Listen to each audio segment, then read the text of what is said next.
As they head to the backstretch, it's a tight pack. He's going to pull ahead.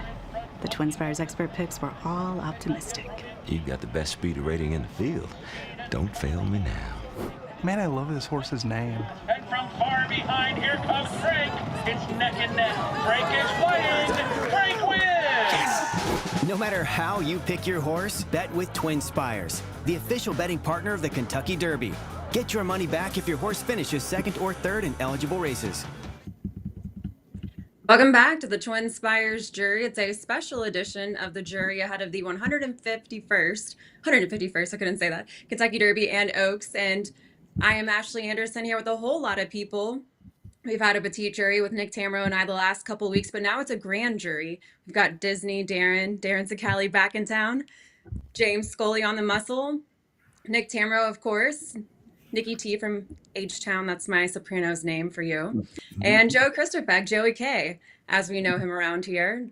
Joe, very happy to have you. I know you're very busy, so hope everything's going okay. Everything's great. I'm sure everybody on the panel's really busy. It's that time of year, but opening night Saturday and a couple of days in between. Now we gear up for Champions Day tomorrow. The workout shows are ongoing. We've all, seen the draw and watched replays and researched pedigrees and watched workouts, and time to put them in the starting gate and see what happens.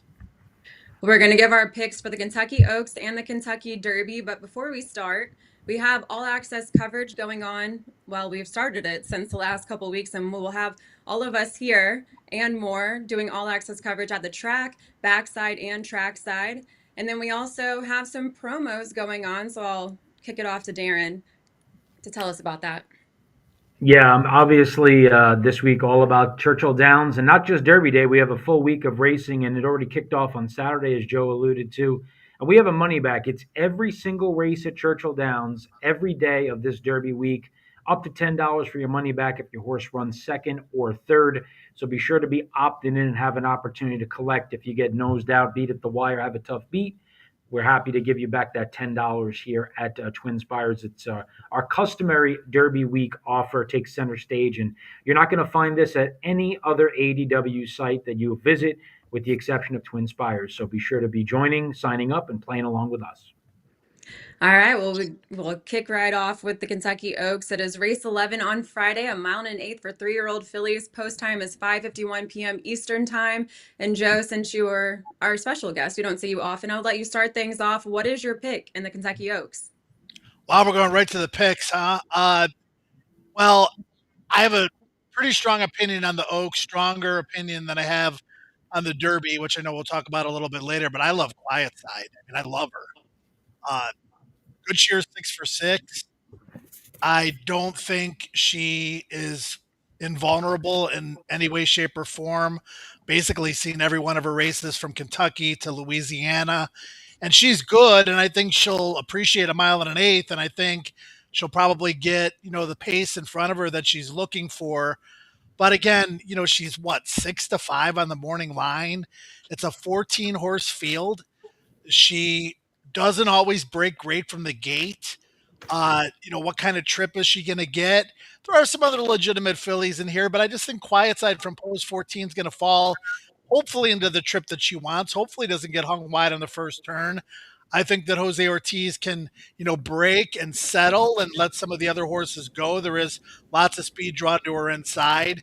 This is a filly that has really developed over the course of the last several months from when last we saw her in Kentucky. And, I just like her current form coming into the race. I think she's progressive and moving forward. B, I think she's going to get the trip she wants. You never really know till they open the gate, but I think she'll get first run on good cheer. C, she's been training like an absolute monster in between starts. D, the fantasy, she was super game. Her and Simply Joking just threw it down basically from the 5/16 pole to the wire in what was essentially a match race, and she was able to best Simply Joking, who's no slouch. I don't know what kind of price. I wonder what the panel thinks about what kind of price I think I can expect to get on her. I think Mike Battaglia's got her 8 or 10 to 1 in the morning line, which I think is a little bit high, but maybe if Good Cheer is really, bed down close to that 65 morning line odds, maybe I can get 5 to 1, 6 to 1 on quiet side. She's my pick. One of my more confident picks, I think, over Kentucky Derby week. Starting us off with a little bit of a surprise, I would say. Nick, what do you have to say about it? Yeah, I mean, I think the real question in this race is what price are you willing to take on Good Cheer? And in discussing the anatomy of a 6-5 shot in a 14-horse field, they usually don't look like this, right? They usually look like they have a much more decided speed figure advantage. They look like they've done something that nobody in there has done.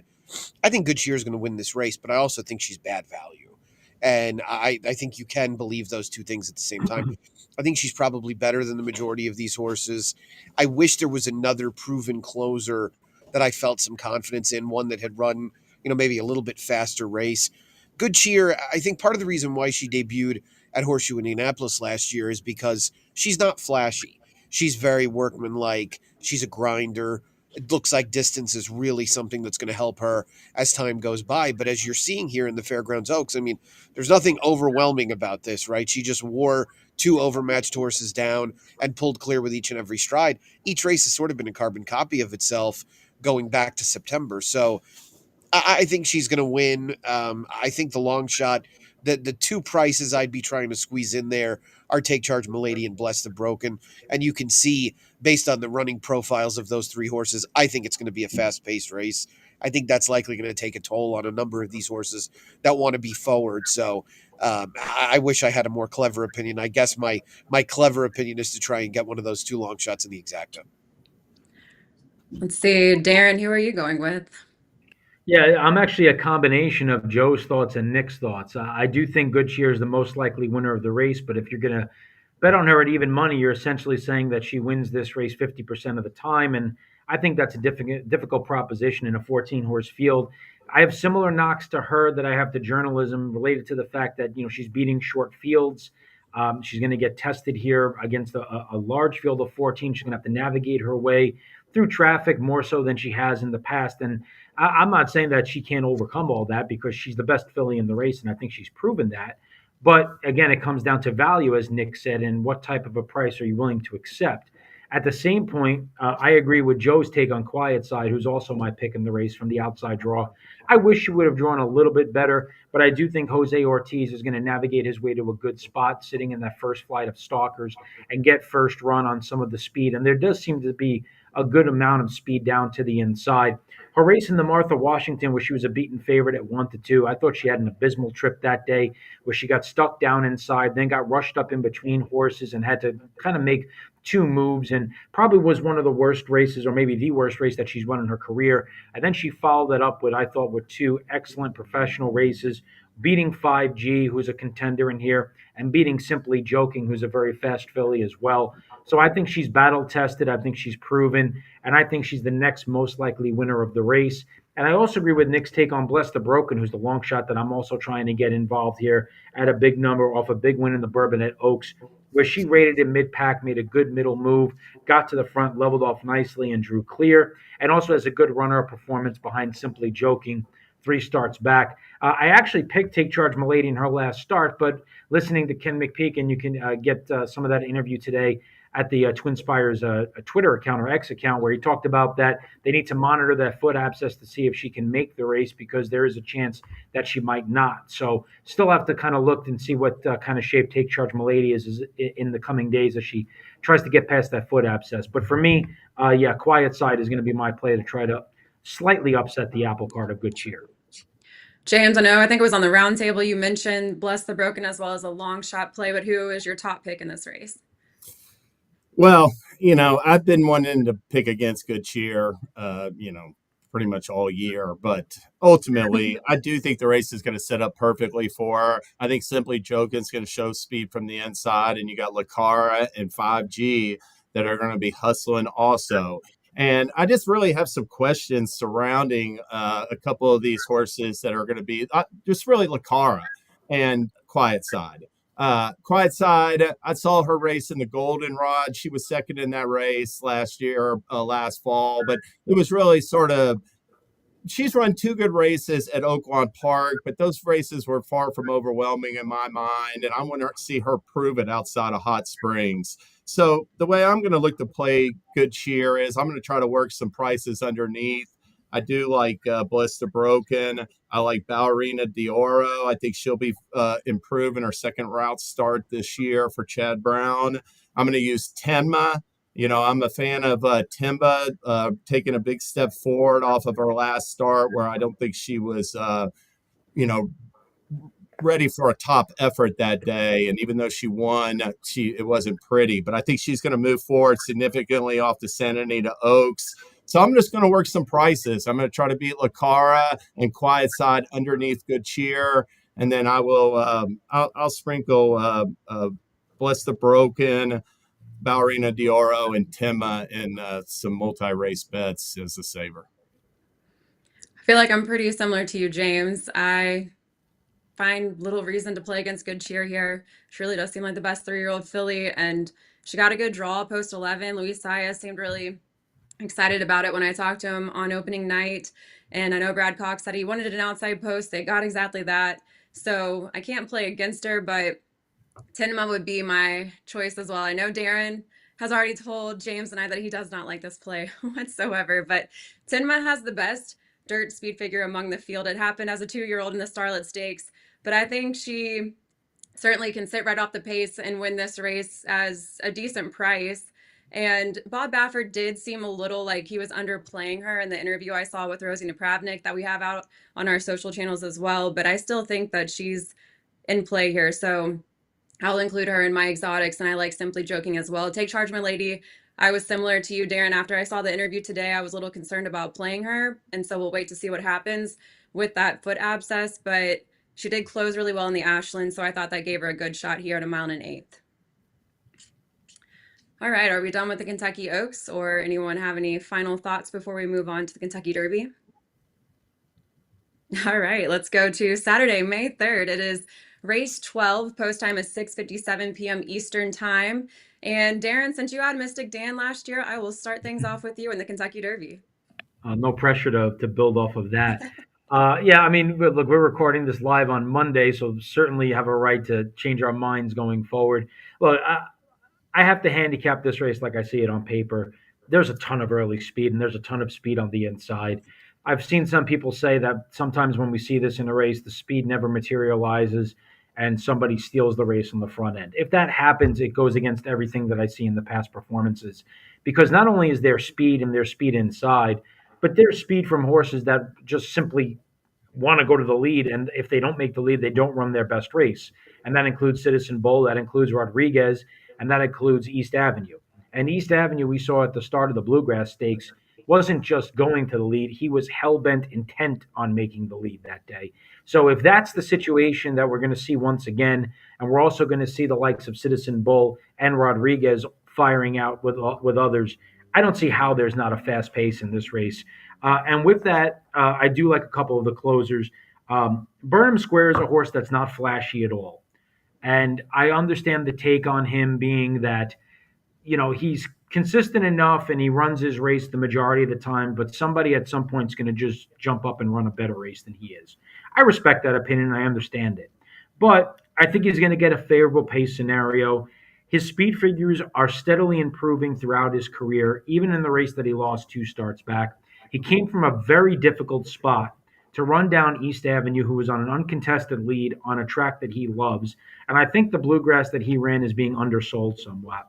I've also loved what I've seen from him training in the morning so far at Churchill. I thought his move the other day was better than anything we've seen him do. And I think it's worth noting that down in Florida, this was not a good workhorse. His works were just very workmanlike. There was nothing flashy about them. And I thought his last 2 moves showed that he's really thriving right now. And it could be a product of the cooler weather. It could be a product of him liking Churchill Downs. I think the longer stretch is going to help him. And the one thing that we can say about Burnham Square is that 1.25 miles is not going to get him beat. And you can't say that about every other horse in the race. So while there certainly are chinks in the armor and there's nothing flashy about him, if he's 14, 15 to 1 at post time, I think that's definitely a square enough number. And the other horse I'm really looking at right now is Grande. And I might be getting sucked in a little bit on him, but I thought his Wood Memorial effort was really, really good. He broke well, and I was a little disappointed that he didn't show as much early speed as he typically does. And he ended up getting floated 5-6 wide on the first turn, and then had to make a middle move into a soft pace and a strong middle move at that to engage the leaders going into the far turn, probably a little bit earlier than he wanted to. And this is him as you're getting a look at him making that move up into the third spot with Rodriguez and the other favorite there running second and Captain Cook. And you watch the rest of the race, nobody but the winner outfinishes him, despite the fact that he was 5-6 wide, despite the fact that he made that aggressive and strong move. He comes wide off the turn here. And again, is he plodding along? Is Rodriguez getting away from him? Yes. But there's nobody else out finishing him. And this was his third lifetime start. And I thought this is also an effort that's being undersold. I think he's a highly talented horse. I think that he has a very high ceiling, and I think the price is going to be right on him getting reunited with John Velasquez. He's an intriguing long shot for me to include from off the pace as well. James, I will turn it over to you, Mr. Superfecta in the Kentucky Derby. Well, I definitely think it's interesting. We not only talked about the speed, there's at least, it looks like 5 early types that could be going for the lead. But the other thing about the complexion of this field, I think there's about 7 or 8 late runners. So it'll be interesting to see how spread out the field is. I do think there's the potential for a couple of these horses that a lot of people think are going to be like in the back 5 to be a little bit closer, just because they're going to break sharper and perhaps, be 14th or 15th. And I would like to see that trip from Sandman. Now, Sandman, to me, he was a horse that in his first 2 races this year, obviously in the Southwest, he flubbed the start, ran second that day. But he broke alertly from the inside in the Rebel, and he got pinched. I mean, going into the first turn, he had to check a little bit and drop back. And then he was making a move on the far turn. I thought he got stopped again. I thought both those efforts, were okay, a runner-up and a third-place effort. But he had to take a big step forward in his final prep, and that's what I saw in the Arkansas Derby. I see a lot of similarities between the improvement that he showed in the Arkansas Derby and what we saw a couple years ago from Two Phils. Two Phils was a horse that, ran second to Instant Coffee in the Lecomte, and he was third behind Sun Thunder and Angel of Empire and the Risen Star. And no way was he a top contender off of those races. But he took a big step forward in his final prep. Granted, it was on synthetics. Who did he beat in that race? Blah, blah, blah. But he got a big number that compared favorably to the other contenders, and he improved off of that race in the Derby. And I'm looking for the same move forward by Sandman off of his Arkansas Derby race. It was a much better performance than we saw in his first 2 races this year. I think he could be set for a career best. The other horse, obviously, is Sovereignty. I love Sovereignty's turn of foot last year in the street sense. Often this Derby is won on the far turn, and he just showed a terrific move that day, circling rivals at Churchill. In both the Fountain of Youth and the Florida Derby, he got going a little bit later on the far turn in those races. But just his finishing kick was much more formidable, I thought. I thought those 2 efforts are going to set him up for a big race on Saturday at Churchill Downs. So I got it Sandman and Sovereignty 1-2. The other horse I'll mention that has worked his way up my rankings, and I know a lot of people will question whether he's fast enough, but I like what I've seen from Citizen Bull. I thought that Baffert didn't train him hard for the Santa Anita Derby, and he's put 4 works in the last 23 days into him, or I'm sorry, last 15 days. I mean, it's insane how many works he's had since Arkansas Derby and how fast he's been doing it. And I do think he has the potential to sit a pocket trip, even though the rail is the worst draw.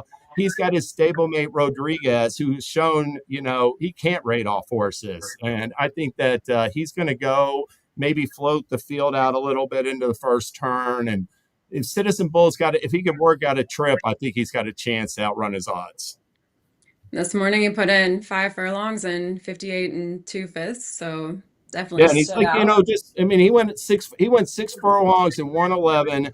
Came back 5 days later, worked a 7 furlong drill, and then he did this 59 and change. And and all these hard workouts are seemingly not taking anything out of him, or at least from physical appearance. So I think that's a colt that's dangerous in a sort of rebound mode.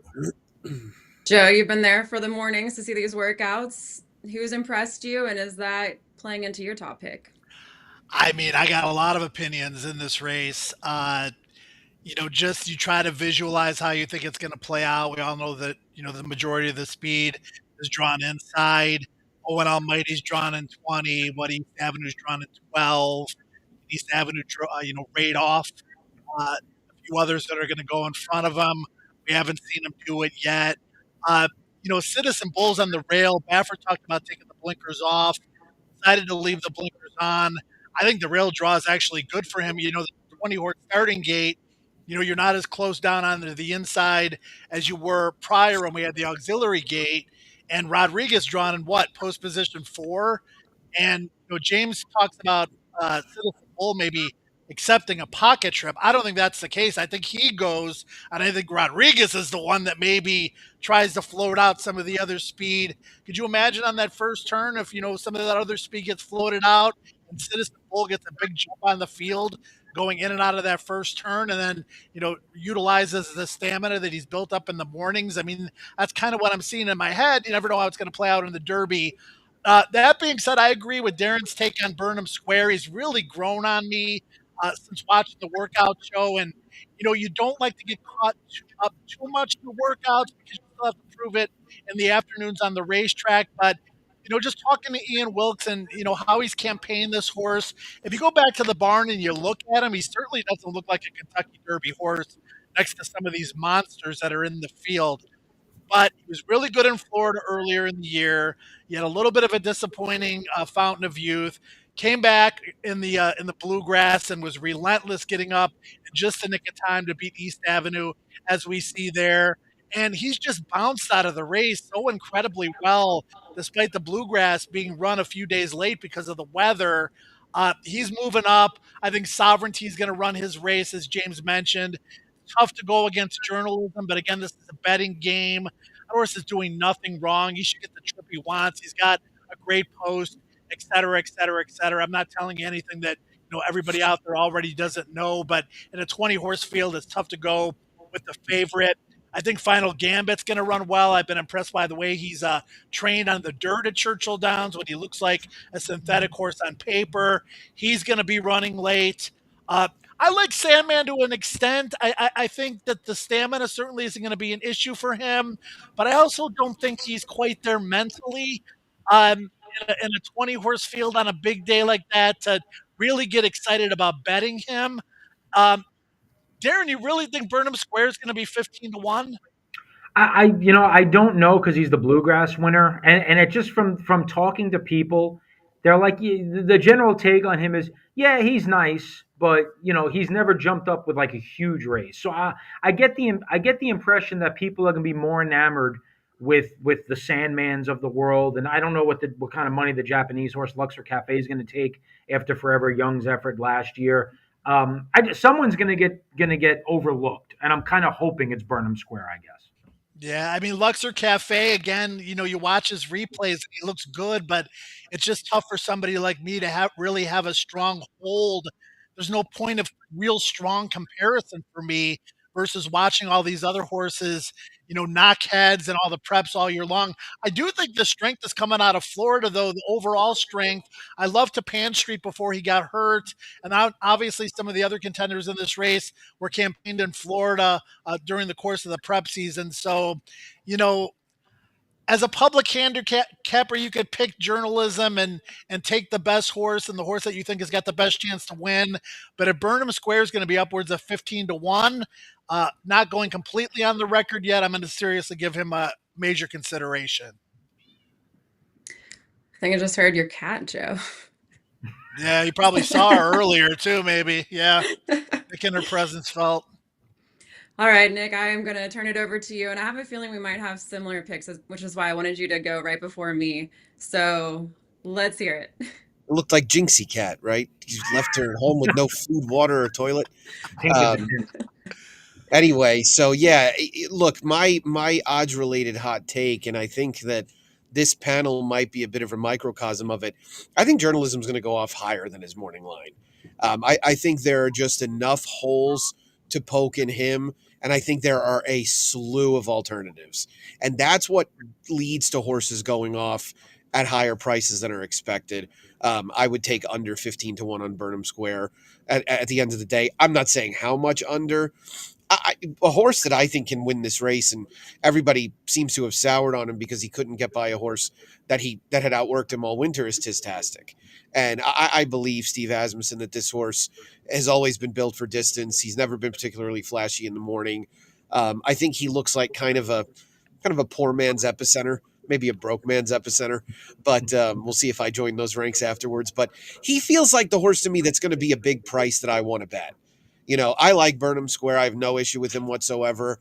I like Sovereignty. But those horses are going to be underlays relative to their chances of winning, because to me, they don't really offer credentials that are terribly much better than a horse like Tistastic, who could be 3 to 4 times their price.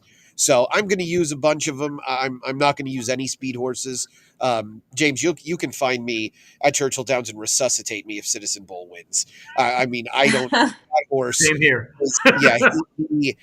Especially with a pocket trip, right? I think he's the mother of all need the lead horses, and I don't think he's any good, to be perfectly honest with you. I know he won the Eclipse last year, but he had one cupcake trip after another.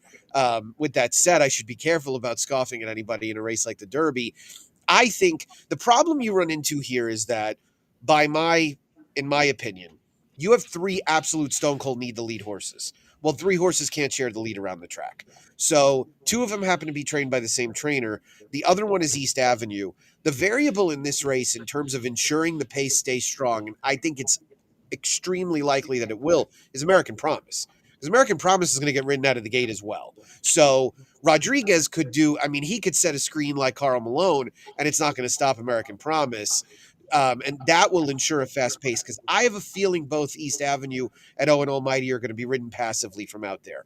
I don't think Citizen Bull is going to get ridden passively. I think he is going to be absolutely quarter horse to the lead. I think he's going to try and get there as quickly as he can. I think he's going to try and get a little edge on Neo Equos. And if he sees Neo Equos in the first eighth of a mile, he's probably going to start running even faster. That will really juice this pace up. I just can't envision a scenario where this isn't a fast pace, and all of the closers that we've spent pretty much the entirety of our segment talking about this race, one of them pretty much has to get there at that point, right? I agree with you, Nick. Tistastic is the play I'm going with as well at 20 to 1 on the morning line. And I have been talking about Sovereignty. I still like Sovereignty a lot, but 5 to 1 I do not like on the morning line here. So I figure I'll go for that big price. And Tistastic, when I talked to Steve right after the draw, he seemed really excited about the fact that Publisher and Tistastic are right next to each other. They've been training in company, even with Publisher to the inside of Tistastic. He said it was ideal the way that they drew. And Tistastic is coming out of that win in the Louisiana Derby at 1 mile and 3/16. And Steve said, distance is his friend. So getting a little bit longer here in the Kentucky Derby, I think he can finally get his Kentucky Derby win with Tistastic. Now I am going to play one of the Baffert horses in my exacta, maybe both. And I was leaning Rodriguez, but after the last couple of days, my gut is going with Citizen Bull like you, James. I think he is faster. Will he get the distance? That's the big question mark. He's only won at 1 mile and a 16th so far, nothing farther, but Rodriguez has that 1 mile and an 1/8 win. But I do think Citizen Bull is coming in under the radar like he did with the Breeders' Cup Juvenile, and we got a good price that day. So we're probably getting a good price on Derby Day, and I could see that being a nice 20 to 1, something around 20 to 1 as well in that exacta with Tistastic. I'll just say, to echo Nick's sentiments, if Citizen Bull is anywhere near the top 3 at the finish line, it means every other jockey in the race completely fell asleep. I really think that's the only way possible. I don't think he can raid off horses. I think if he's stuck inside behind speed, he's more likely to finish 20th than 3rd. And I don't know what they're going to do with East Avenue, because he was a full-blown send in the Bluegrass Stakes and he almost pulled it off. I don't know what they're going to do with Owen Almighty from the 20 hole. I mean, they decided to go in the race. I don't know what you do from out there if you don't leave with a horse with speed. So scratch. That's what you do. Yeah. Talk about the regrets of not going in the Pat Day Mile to begin with, man. I mean, then you drop post 20. Yeah. I mean, who knows And what the, he's the going to one do. note, the one note I'll make on Sandman before I wrap up, I think Sandman's second choice. I really do. I don't Oh, think yeah. Sovereignty goes off second choice. Look, Sandman got the setup of all setups in the Arkansas Derby. If he didn't win in that race, he's never winning any of these races. I mean, they couldn't have gone any faster, and they all came back to him so quickly that he made the lead at such an early point in the race for him that you're going to watch him duck in and out here because he doesn't know where everybody went, and he's starting to throw in some tactics that you don't really want to see there, and you certainly don't want to see him do this in the Kentucky Derby. And he's also prone to doing this at the start. We saw him almost stand on his head coming out of the gate of the Southwest. So there are some concerns with me with Sandman there, and him being a little bit of an underlay because I do think he's going to be the clear-cut second choice in the wagering. And if you're going to go with a horse that you think is going to close into this from off the pace, why would I take the 5-1 when I think there's like Tistastic is going to be 5 times that price, and I think is as almost a likely winner as Sandman. Sandman gets a lot of, money at the windows because of his form, but he's also a gray horse. He's also named Sandman, and there's a Metallica tie-in. There's the social media influencer that's got like 7 million followers. This horse is going to get bet down way more than he should. I think he's going to be the defined second choice. I agree with Nick to an extent about journalism's price. I think people are going to be surprised to see how close journalism and Sandman are in the win odds when all is said and done. And to Nick's point about Tistastic, obviously wintering at fairgrounds, once again this year, that Louisiana Derby just wasn't very strong. I mean, John Hancock was the favorite. Chunk of Gold's okay. I can never, argue with anyone that wants to take a price.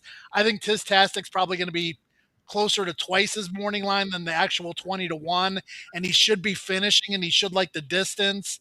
I just, when I'm putting together my final evaluations of the race, like I mentioned earlier, I think the strength came out of Florida, journalism obviously out of California, but I just, the Louisiana preps, in particular Louisiana Derby, I just think that race was kind of ripe for the taking because nobody in that race is really that good. Yeah, I think that's yeah. I don't have much of an argument. I think obviously we'll learn a lot about where the real strength was. It seems like it was probably sort of properly scattered all around. And just one more thing on journalism's price, and this was something I had discussed in a couple of places earlier. It's hard to get to 3-1 in the Derby. It takes a lot of money. American Pharoah was between 2.5 and 3-1 in the Derby, and his credentials were a lot better than journalism's. That's nothing against journalism whatsoever, but it also depends on where is there a clear second choice. And I think part of the reason why Good Cheer is such a short price on the morning line is because there's not a clear second choice. There isn't an immediate alternative that everybody can say, okay, that's the horse to beat Good Cheer with, that you could come back and make 7-2 or 4-1, and then everybody else's odds sort of drift up from there. So, yeah, I'm not going to be surprised if it's midway through the day on Friday and we see some of those early Derby odds and you see journalism at 4-1 or even 9-2. I'm not going to be surprised by that at all. Anyone else have anything they want to say about the Derby? All right, I think we're all ready to at least wrap up for the day or go home and finish working. And we will be at the track from starting tomorrow. And you can catch us at TwinSpires. Some of us will be on the simulcast as well. Joe, of course, will be on the simulcast. And of course, opted that $10 money back offer at TwinSpires. Happy Derby, happy Oaks, and we will see you next week.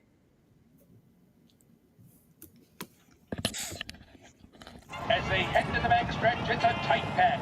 He's going to pull ahead. The TwinSpires expert picks were all optimistic. You got the best speed rating in the field. Don't fail me now. Man, I love this horse's name. And from far behind, here comes Frank. It's neck and neck. Frank is winning. Frank wins. Yes! No matter how you pick your horse, bet with TwinSpires, the official betting partner of the Kentucky Derby. Get your money back if your horse finishes second or third in eligible races.